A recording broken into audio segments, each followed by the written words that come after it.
Mesdames et messieurs, merci de nous suivre pour notre principale édition de la journée. Bienvenue.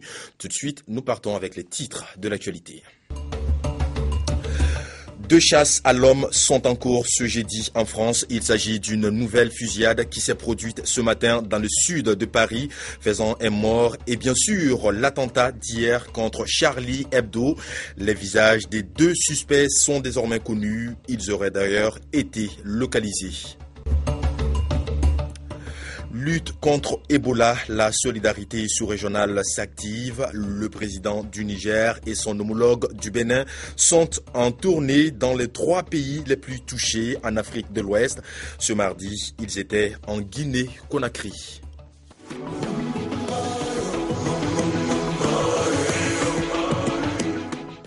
Voilà pour le sommaire. Bienvenue. Les 2 suspects de l'attaque contre le journal Charlie Hebdo ont été localisés selon des sources proches de l'enquête. Mais bien avant de développer cela, ce matin, une nouvelle fusillade s'est produite dans le sud de Paris, à proximité de la porte de Châtillon.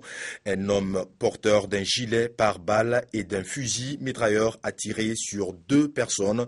Une policière qui a été tuée et un agent de la voirie grièvement blessé selon des sources policières.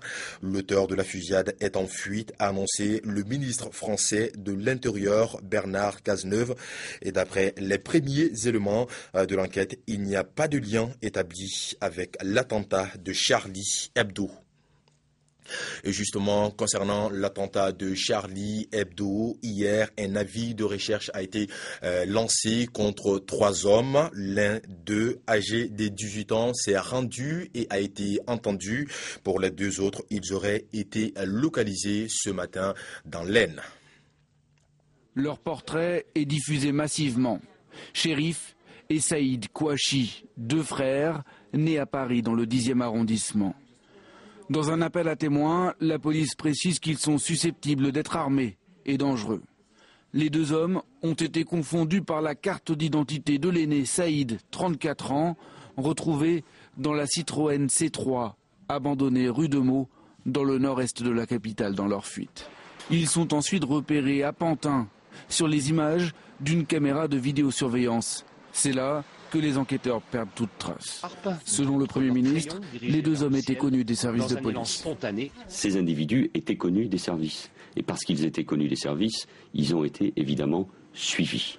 Chérif, 32 ans, le plus jeune des 2 frères, est aussi le plus connu. En 2005, il est arrêté, soupçonné de vouloir se rendre en Irak et de faire partie du groupe baptisé la filière du 19e arrondissement ou des buttes Chaumont.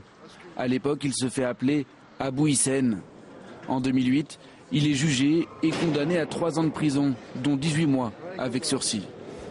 2 ans plus tard, la sous-direction antiterroriste le soupçonne de fomenter avec d'anciens complices des buttes Chaumont l'évasion de Smaïn Haït Ali Belkacem, condamné en 2002 à la réclusion perpétuelle pour avoir commis l'attentat à la station RER du musée d'Orsay en 1995. Chérif Kouachi retourne alors en prison, mais il est vite libéré faute de preuves. Il cherche ensuite à se faire oublier. Il aurait séjourné dans cet appartement de Reims, perquisitionné dans la nuit par la police. Il reste fiché en France par la direction du renseignement intérieur, mais aussi aux États-Unis, où le FBI participe à l'enquête française. Cette attaque a choqué profondément l'opinion en France. Les manifestations se sont organisées via les réseaux sociaux. Elles ont rassemblé un nombre impressionnant de personnes. Tour d'horizon ici de ces mobilisations. Hommage spontané à Lyon. Entre 10 et 15 000 personnes sont rassemblées sur la place des terreaux. Personnages publics et anonymes venus exprimer leur indignation. J'ai envie de pleurer, c'est comme si je les connaissais. Charlie Hebdo, c'est un journal qui libre. Voilà. Dans toute la France, les mêmes marques de soutien en faveur de Charlie Hebdo. À Toulouse, ils étaient 10 000 place du Capitole. Avec ce slogan repris partout, « Je suis Charlie, Là ce soir, c'est peut-être faire un pied de nez à ces extrémistes-là. Et en fait, c'est le même. Je viens d'être diplômé d'une école de journalisme. Et pour moi, ils ont réussi à tuer un journal. Dans d'autres villes, à Bordeaux, à Nantes ou ici à Strasbourg, l'émotion est palpable. Vous vous rendez compte ce qu'on fait là? C'est pas possible. Non, franchement. Non.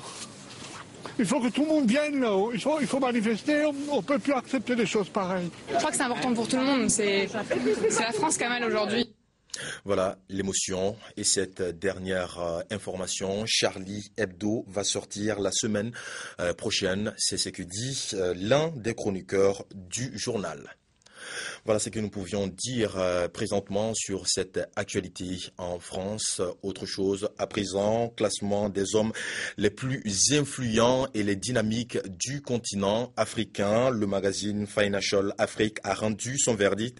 Au nombre de ces personnalités figure Ismaïla Sidibé, PDG du groupe Africable Télévision et de TNT-SAT Africa. Djibrila Maïga. Quand Financial Afrique fait un clin d'œil à ces hommes et femmes qui font parler d'eux, soit par leur esprit d'entreprise, soit par leur esprit d'initiative. Il s'agit de ces personnes qui interviennent dans les domaines de l'économie et de la finance, ou encore des médias, et qui, de par leur position, contribuent à la transformation de l'Afrique. Parmi ces hommes figure en bonne place Ismaïla Sidibé, patron d'Africable, une téléfédératrice de l'information régionale et panafricaine, et de TNT-SAT Africa, la télévision numérique terrestre. Ce mensuel, à travers cette publication, les 100 personnalités influentes qui ont fait bouger l'Afrique en 2014, leur rend hommage.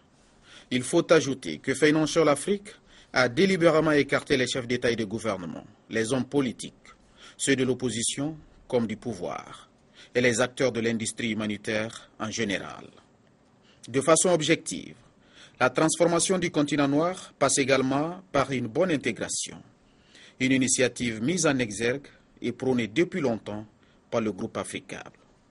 Le groupe Africable, dont le président directeur général vient d'être retenu dans le top 100 des personnalités qui ont fait bouger l'Afrique en 2014, et regroupe par ailleurs une autre chaîne thématique, Maïcha TV, dédiée au genre.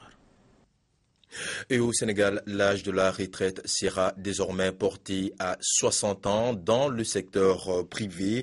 À travers cette harmonisation, l'État sénégalais vise la valorisation des pensions de retraite. Les travailleurs saluent cette initiative du président Macky Sall.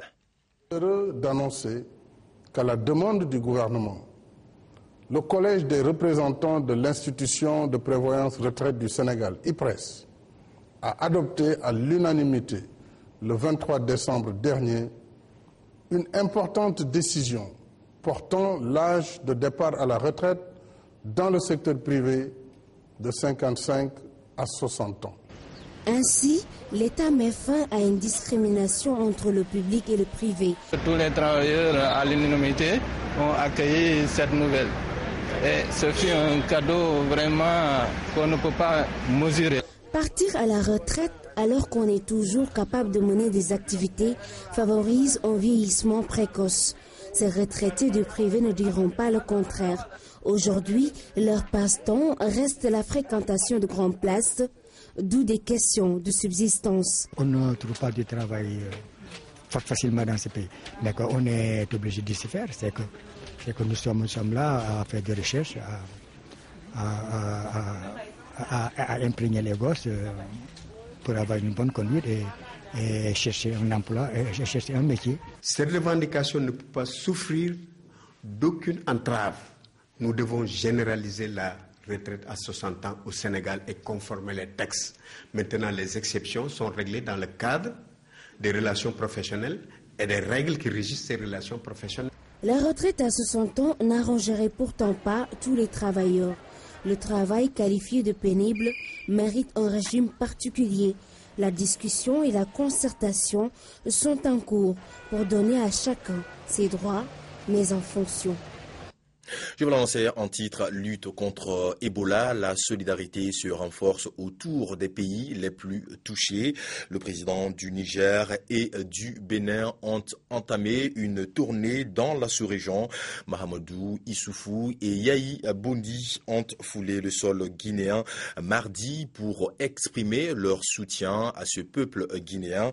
Le reportage ici de notre correspondant à Conakry, Malik Djagité. Le Bénin et le Niger au chevet de la Guinée touchés par la fièvre hémorragique à virus Ebola.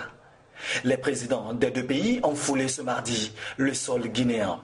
Yahi Boni et Mamadou Issoufou sont venus transmettre à la population guinéenne le message des peuples du Bénin et du Niger.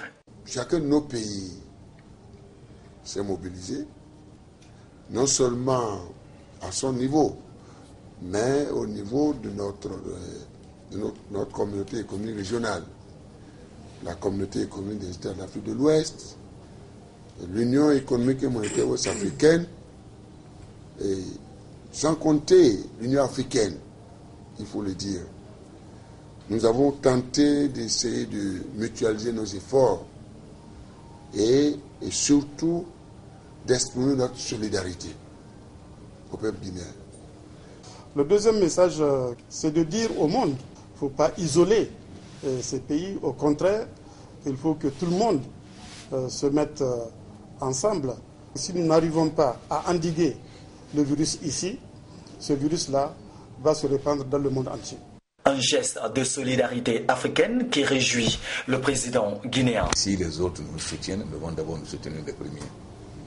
Et c'est extrêmement important que nos frères viennent. D'abord montrer leur solidarité au peuple de Guinée et montrer au monde entier qu'on peut venir en Guinée et qu'en venant en Guinée, on n'entend pas l'Ebola.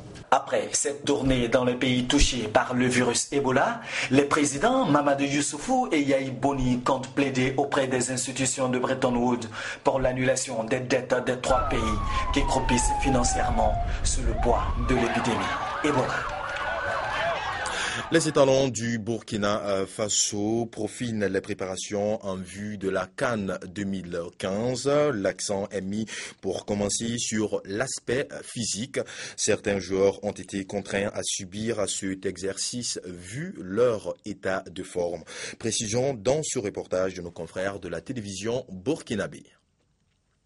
Bienvenue au centre d'Igoniama. À l'entrée, la rigueur est de mise. Les visiteurs, journalistes soient-ils, sont soumis à un contrôle strict. L'objectif est de permettre aux étalons de travailler dans un environnement calme et sain. Pour la première vraie séance d'entraînement, joueurs et encadreurs sont visiblement heureux de se retrouver. Il est 10 h, heure locale, tout est fin prêt. Et on peut dérouler le programme du jour. Au menu, échauffement collectif, travail en atelier, organisation du jeu. Des exercices qui permettent à Paul Put de jauger le niveau réel de ses hommes. C'est le début, c'est toujours lourd, comme on fait les accents sur le physique et on va vérifier les joueurs comment ils vont réagir. Malheureusement, on ne sont pas complets, ça c'est un petit peu le problème. Personnellement, je me sens très bien grâce aux aînés du groupe qui m'encouragent, qui me donnent des conseils et le coach aussi qui me montre ce que je dois faire. Donc je dois rester concentré dans la tête et appliquer ce qu'on me demande de faire. Il y a une bonne ambiance et voilà, tout le monde est là, et, sauf il y a 4 qui ne sont pas encore là. Voilà, sinon actuellement, les 5 entraînements se passent bien, voilà, ça se déroule normalement comme il faut. Donc voilà, il n'y a pas de problème, tout le monde est content. Charles Kaboré et ses coéquipiers sont soumis à un rythme de 2 séances d'entraînement par jour. Toutefois, 4 joueurs manquent encore à l'appel. Jonathan Zongo et Steve Yago sont attendus ce mardi, tandis que Abdul Razak Traoré et Prius Nakulma annoncés pour ce jeudi. Voilà, et c'est sur ce mot de sport que se referme cette édition. Merci de l'avoir suivi et restez en notre compagnie. Nos programmes continuent sur africabletelevision.com. À très bientôt sur notre chaîne. Au revoir.